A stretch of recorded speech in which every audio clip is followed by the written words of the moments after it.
So we are in a second part of this video, and in this particular part we're going to cover about the question number 18. In managing the cloud security for your organization, you are evaluating the complexities involved in conducting a digital forensics within a cloud environment.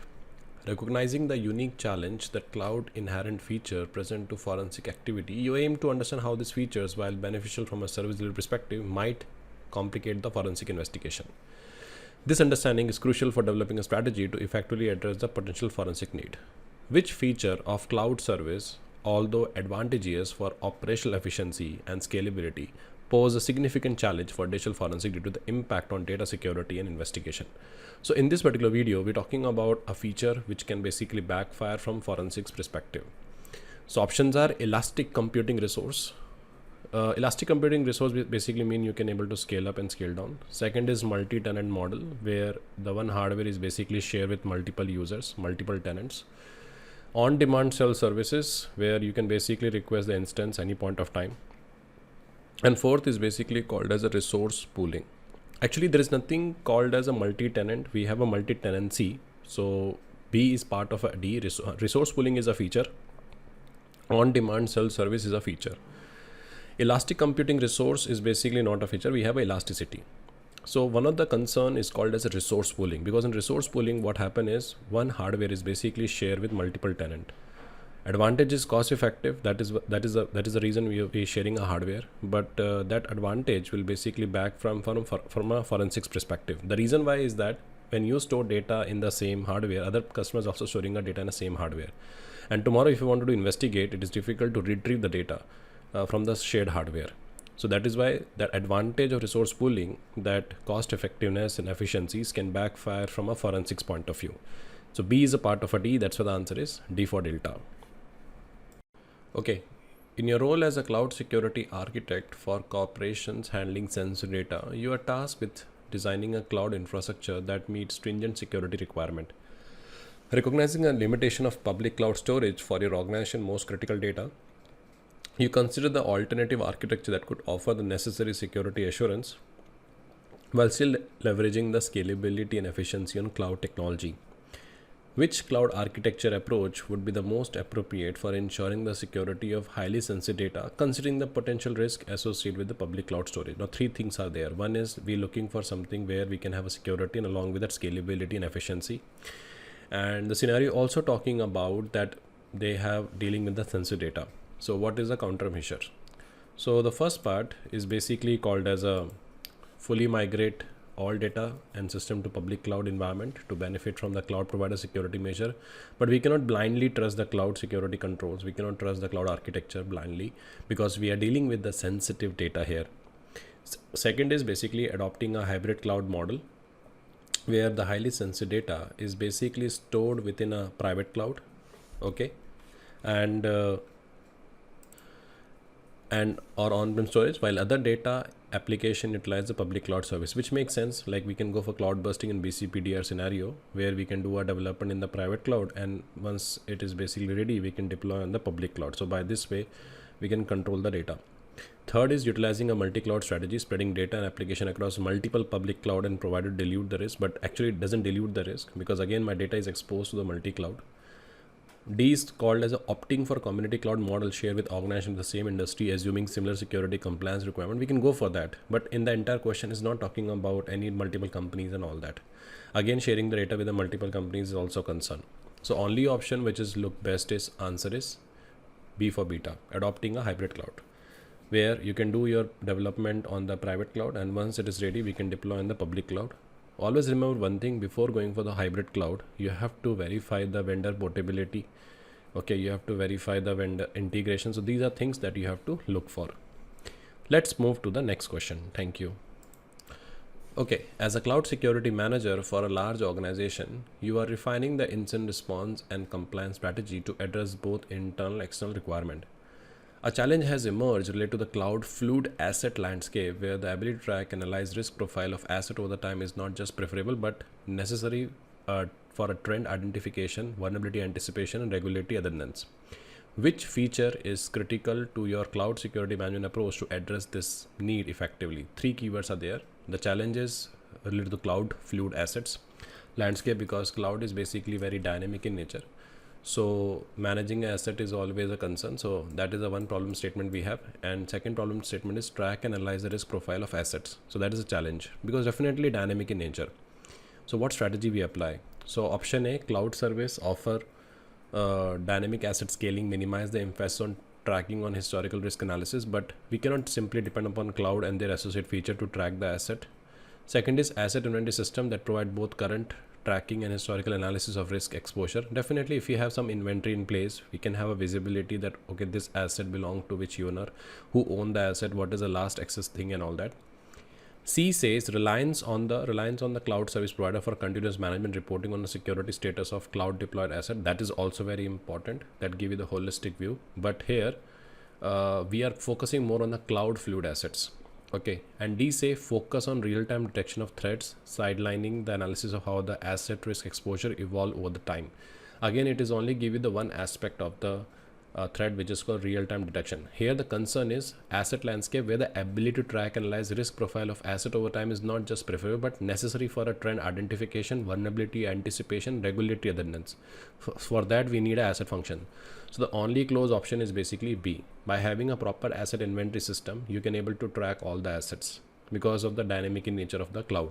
I can go for C also, where rely on the cloud service provider for the continuous management reporting on the security status of cloud deployed asset, but it is completely one phase of the report. Whatever they generate, we have to trust that.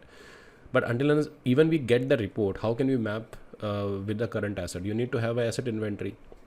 Without asset inventory, you cannot able to map that. That is the reason I'm going with the answer B.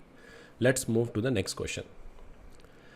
As a cloud security manager planning to transition critical service to cloud provider, your focus on ensuring the move align with your organization internal security standard and external regulatory obligation. Fine. So question talking about migration. What essential preparatory step must be taken before creating and deploying resource on a cloud provider to ensure that security features meet both internal and external requirement? Option A, conducting a thorough vendor evaluation to compare cloud security feature against other cloud service provider. It is okay, but it is not something a great parameter we can take. Option B, complete a comprehensive risk assessment. Makes sense. To identify relevant risks and evaluate your organization readiness in a current security threat. Okay. C is implementing advanced threat protection system across your current infrastructure to ensure compatibility with the cloud services. But if you read the question, they say cloud provider, your focus on ensuring move align with your organization internal security standard and external regulatory obligation. Okay, so you're doing a transition critical service to cloud. So you're migrating to the cloud. And there's no point of implementing threat detection on-prem. Option D is arranging a series of training sessions for all the employees on the basic cloud security principle, focusing on general rather than specific risk.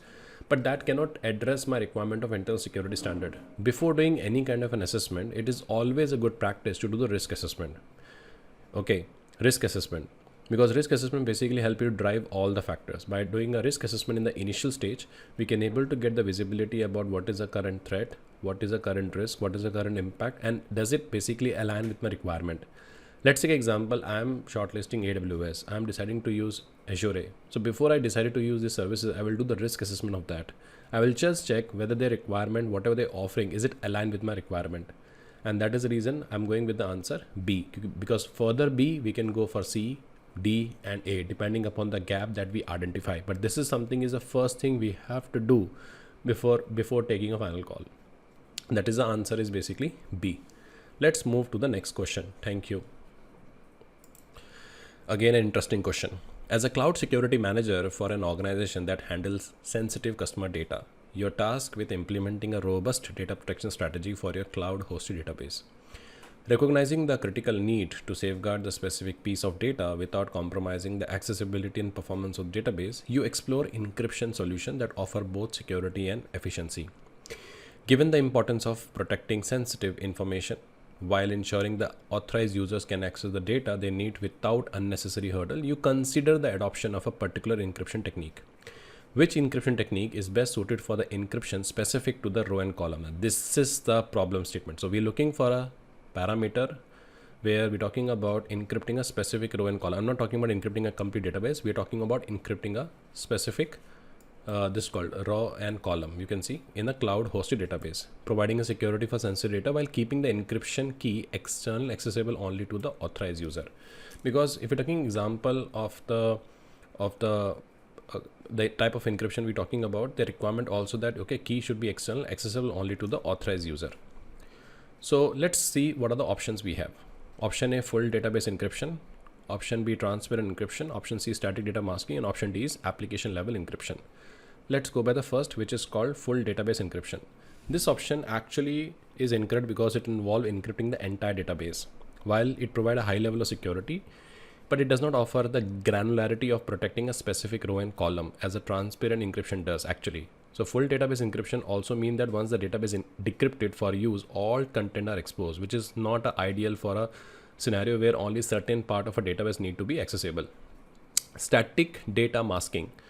This option is incorrect for the scenario because static data masking involve altering the data itself to mask sensitive information permanently. While the useful for creating a development test environment, it does not provide a way to encrypt data while allowing to be decrypted by the authorized user. So static data masking is not a form of encryption. It is used in a data in use stage. Application level encryption makes sense, no doubt, because when you're talking about application level encryption, this is basically encrypting application before we write to the data. So that is basically impacting the function. So the real answer is basically called as a transparent encryption. Transparent encryption is basically designed to secure, you can say, sensitive data within a database by allowing the encryption of a particular row and column without encrypting the entire database. And this method offers a flexibility of protecting a specific piece of sensitive information while keeping the encryption engine within the database management system. And the key used for encrypting a store externally ensure they only access to the authorized individual. And this actually provides the balance between the security and accessibility, making the most suitable option for a given scenario. And that is the reason we're going with the answer B for beta. Let's move to the next question. In the process of optimizing cloud storage architecture for a newly developed application, your team faces a decision that balances cost, flexibility, performance. Makes sense. Given the application non-critical data processing nature, which storage solution align with the strategic goal of maximizing the flexibility, cost efficiency, even if it mean accepting a lower performance level? So three keywords are performance level, flexibility, cost, and the problem statement is around storage. So we have a three type. So let's go by the options. We have a SSD, we have a loosely coupled object storage, we have a network attached storage, we have a tightly coupled object storage. See, what is the question? The question is focusing on the decision of balance, cost, flexibility, performance. They have some non-critical data they need to process, and they're looking for a storage which is aligned with the goals, and they want to maximize the flexibility and cost efficiency. See, if you go by the A, SSD, solid state drive. So solid state drive is basically a storage. Okay, it's a hard disk. And we are talking about right now as a strategic goal. Second is basically loosely coupled object storage. Loosely coupled object storage mean we have a suppose storage from one particular vendor and we have another storage from other particular vendor. So even they are in different vendor, we can able to integrate them as a one storage. That is called as a loosely coupled. It is not mean, okay, if it's a hard disk belong to IBM, so we can only use IBM based hard disk. So this can be the hard disk from HP and this is the hard disk from IBM. Okay, because sometimes what happens because of cost effectiveness reason, we have to use multi-vendor storage, which can be used together to provide the cost efficiency. So that is called as a loosely coupled object. It is just like the type of couple. So example, we have a boy and we have a girl. So girl can talk to anyone, boy can talk to anyone. There is a freedom. Okay, so that is called loose coupled. Okay, there's no errors, nothing and all that. But on the other side, network attached storage is basically more like a flat NAS, which is connected with a storage. It's a one disk. Okay. And last is basically called as a tight coupled object architecture. It means if you have an IBM hard disk, other hard disk is also IBM hard disk. So all are basically belong to same vendor. If I introduce any other vendor disk, it will not work. So that is basically tight coupled object storage. Question was talking about flexibility. So definitely tight coupled object cannot offer flexibility because the hard disk or the environment that we're using, it can only work with a particular vendor. If it belong to IBM, it will use an IBM only. So D is removed. NAS Ensign is a standalone, so that is also gone. So only option left is B for beta, loosely coupled architecture, where we can use a multi-vendor storage to integrate together to offer the one storage solution. Let's move to the next question. Thank you. What is the primary impact of organization lack of structure, security framework or process on its cloud security posture? I repeat again. What is the primary impact of the organization's lack of structure, security framework or process on a cloud security posture? Option A, improve flexibility in adapting to new cloud security technology. Actually, it is reverse. We need to have a framework by which we can able to manage the flexibility. Second is enhance ability to implement security control as on needed basis. That is actually true. C, increase the risk of inconsistent security measure and vulnerability. Actually, A and B is more like an advantage of framework. Okay, but they say primary impact of organization lack of structure framework. Option C, increase risk of inconsistent security measure and vulnerability, which actually makes sense. Like if I'm following any CSF framework and all that, we know these are the predefined controls we have to use. So by that, it is easy for me to do the assessment. So in my absence, someone can use the same framework and they can assess the provider. And option D says that decrease overhead cost associated with the security management and control implementation. Actually, by adopting a framework, it doesn't decrease the cost actually. Okay. It is depending upon what kind of a controls from framework we are introducing. So the only option which basically look is basically C. Okay, because absence of a structured security framework or process often lead to the ad hoc security practice, and without a formal approach to security, organization likely to be implement measure inconsistently across the cloud environment, and this inconsistency can create a gap in the organization defense mechanism and making more susceptible to the vulnerabilities and security breach. That is why we prefer is structure framework should support the security awareness or security aware of organization by providing a clear guideline, best practice and systematic approach to manage and mitigate the risk. So that is the reason we should go with the C, because when you're having a structure framework, it is easy to manage all the functions. Let's move to the next question. Thank you. Oh, that's great. So company legacy system were configured to communicate with a single identity and access management service within the same network. However, the move to the cloud resource distributed across different cloud service provider present a new challenge. Okay, these challenges include difficulty in managing user identities and credential, ensure the secure access, and effectively handling the encryption key and secrets across the disparate cloud environment. What must be a cornerstone of a company cloud security strategy to mitigate the risk associated with identity, credential, access, and key management in a new multi-cloud environment? There are three things are there. So challenge include difficulty in managing identities, and they're also talking about what must be cornerstone for a company cloud security strategy to mitigate the risk associated with the identity, credential, access, and key management in a new multi-cloud environment. So options are consolidation of all the cloud resource under a single cloud service provider to simplify identity access management. Option B, implementation of a well-architected IDAM strategy complemented by the robust approach to the key and secret management, which makes sense. Option C, leverage a federated identity management system to enable seamless identity verification and access management across the different CSP. But C is more about IDM. D say adopt the unified approach to identity and access management that includes strong encryption, key lifecycle, and management practice. Now, if you read the question say what must be the cornerstone for the company cloud security strategy to mitigate the risk associated with identity also, credential also, access also, key management.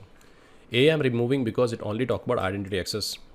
B is basically talk about IDAM strategy, which include everything, include the key management. Option C, leverage the identity, seamless identity verification. Again, the C talking about identity management.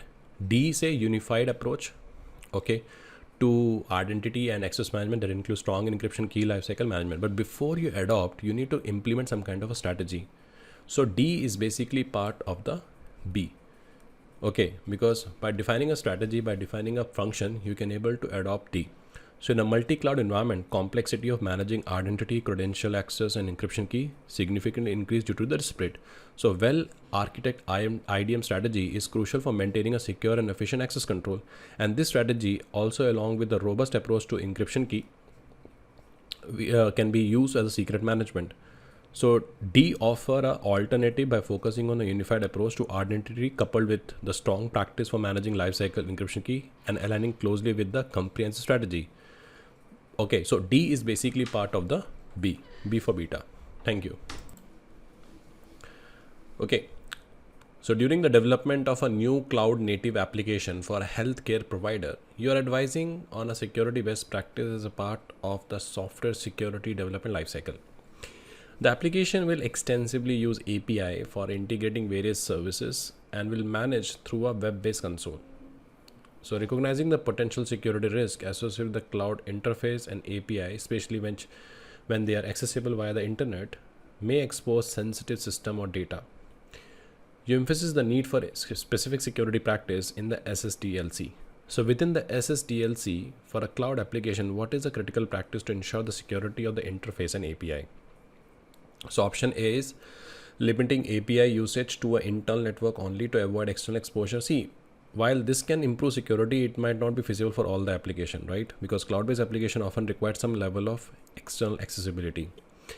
API is basically the parameter by which you can communicate between the two modules, okay? So option B is including a comprehensive interface testing with a focus on security of API and web-based management console. See, this is definitely good practice, but it is not enough on its own because testing is a detective. Testing can identify vulnerability. Okay, but question was talking about accessible via internet and they're looking for a specific security practice. Option C relies solely on the cloud service provider default security settings. It is a worst practice you can do because these settings might not be enough or sufficient for the application. Okay, and you may need additional security measure. Option D is enforce strong authentication mechanisms such as multi-factor for console access and key-based authentication for API.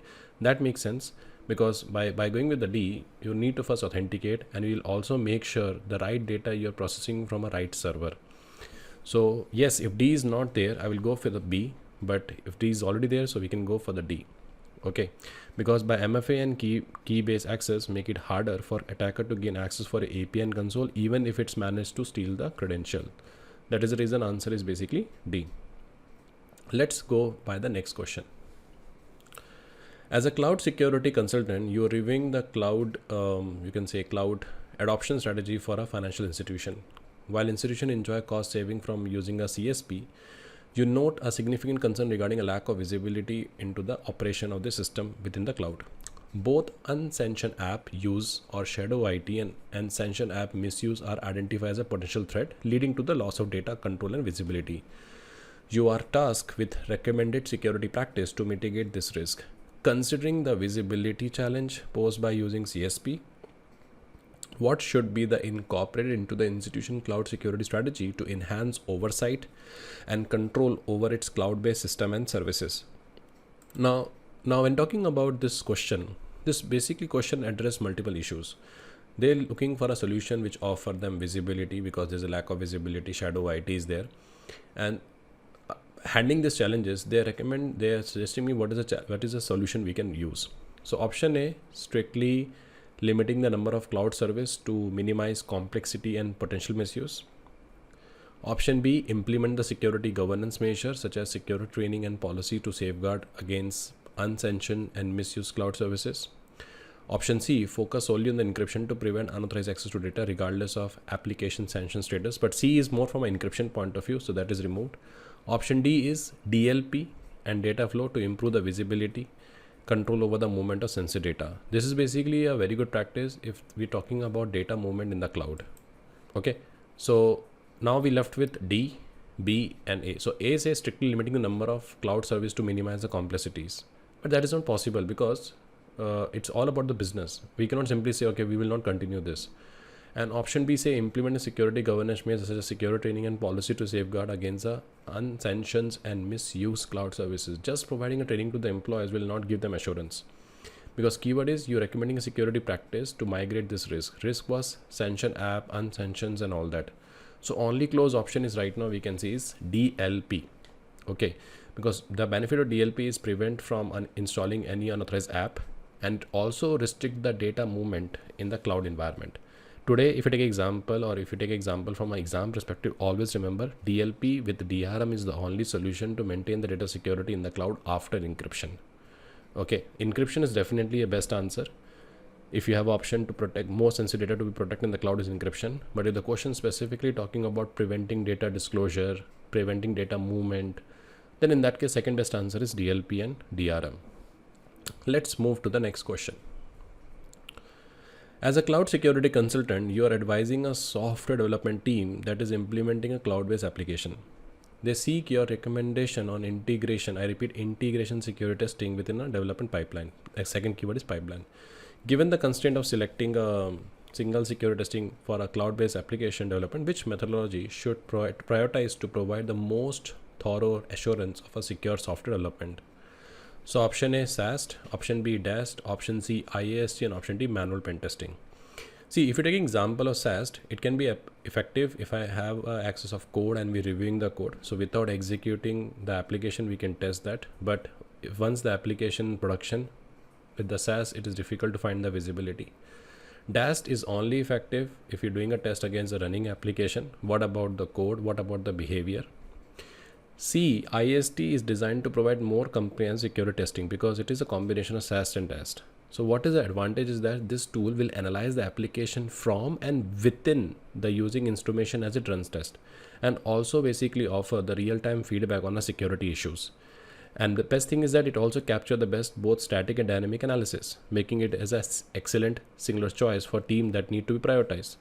D is basically part of the A, which is called manual pen testing to simulate a realistic attack scenario against the application. We can only do when we required, but what about in running state? I want to investigate. If application running state and if someone is doing a test on that or someone is doing attack on that, I want to know the real-time behavior analysis. And that's something we basically get in the IAST, Interactive Application Security Test. Because if you see the logic, so let's say example, this is the application we have. So we have a hook which is integrate external. So any kind of a request is coming, any kind of a modification attempt happening in the application with the help of hook, we can able to see the data in a real time. Because SAST is basically review the code and based on that find the error. DAST we're doing a test against a running application and based on response we can find the bug. But IAST is a combination of both because it basically do the testing from inside to outside. If anyone trying to hack my application, anyone trying to modify something in my application in real time, from external to internal, entire activity we get a visibility. So that the best approach is basically the combination. So IAST is basically the best answer. Let's move to the next question. As a cloud security consultant, you are advising a client on enhancing the security architecture of their cloud-based services. The client application architecture heavily rely on API for a service integration and data exchange. You have recommended the implementation of API gateway to bolster their security posture. What is the primary security function of API gateway in a cloud service architecture? Option A, to act as a firewall and prevent DDoS attacks on the cloud infrastructure. See, question saying that heavily rely on API and you're recommending an implementation of API gateway. Okay, so some kind of a thing. So API gateway is one of the solution we use. So what is the primary security function of API gateway here? Option B, to provide authentication and key validation service that control access to the services, which is actually a primary function of API gateway. To encrypt data at rest within a cloud storage service, that is not a function of API gateway. Filter and monitor HTTP traffic between a web application and internet, option D, but it is a role of web application firewall. Okay, so web application firewall, primary monitor application level content, but API gateway is basically validate your authentication key and control services for the user. So that is the reason I'm going with the answer B for beta. Okay, B for beta. Let's move to the next question. Thank you. In a multi-tenant cloud environment, strict network isolation is a paramount for VM instance. Fine. Upon creation, VM instance must not communicate with other entities unless explicitly permitted. Okay. One method within a cloud service platform allows for such an approach, effectively isolating a resource and enabling the granular access control. Which method inherently isolate newly created VM instance, only allowing communicating with other entities when explicitly authorized? Option A, public subnet within a cloud service provider shared space, which is not true. Second is NAC, network access control list applied to each VM instance. When you're talking about network access control list, NAC is basically ensure the right system with configuration is basically connecting. So that is not a primary goal which we addressing in the question. Option C, VPC, that provide the isolated sandbox environment for resource, which makes sense because in a public cloud also we can able to create a virtual private cloud with the help of VPC. And option D is stateful security group attached to each VM instance for ingress and egress filtering. So this is basically do the one level of inspection, which is called packet filtering. But if you're looking for the logical segmentation, the answer is basically VPC, because VPC provide that kind of an isolation, not only network level, but also on application level, by which we can able to segment the instance from the other instance. That's the reason answer is C. Let's move to the next coffee shot. Thank you. Interesting question. As a cloud security consultant tasked with optimizing a data storage strategy for a global organization, fine. You are evaluating the use of a data dispersion technique to enhance the data resiliency and durability in the cloud. Now, those who don't know about data dispersion basically means we divide the data and split across the multiple zones. Ultimate goal is to make sure in one location we don't want all the data and single point of access by the cloud provider. So while data dispersion such as eraser coding offer benefits like improved fault tolerance, reduced risk of data loss, you're also considering potential trade-off that may affect the system performance. What is the potential downside of using a data dispersion technique like eraser coding in the cloud storage environment? So on one side, data dispersion is basically when data is dispersed across a multiple region. And if you want to retrieve, we can able to retrieve one portion of a data from a one particular region.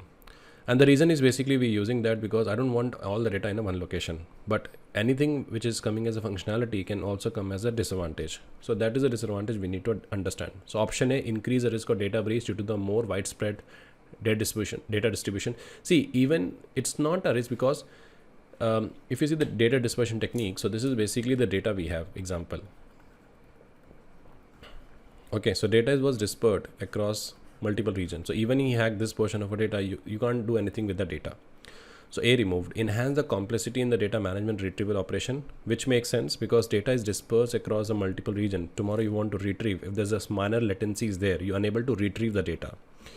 Option C, elevate processing overhead leading to latency during reconstruction. That is also makes sense. And option D is requirement for a more storage space to handle the dispersed data block. That can be manageable by increasing a storage unit.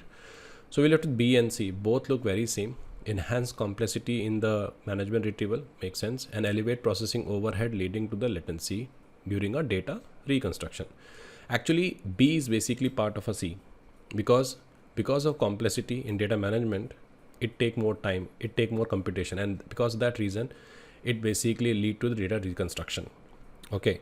See, enhancing the complexity, we can do that. But what happens is when you're retrieving the portion of a data from multiple sources, it requires a lot of overhead. So that is why B, which is called complexity, lead to the overhead, and that becomes the major risk. That is why the answer is basically C for Charlie. Okay. Another interesting question.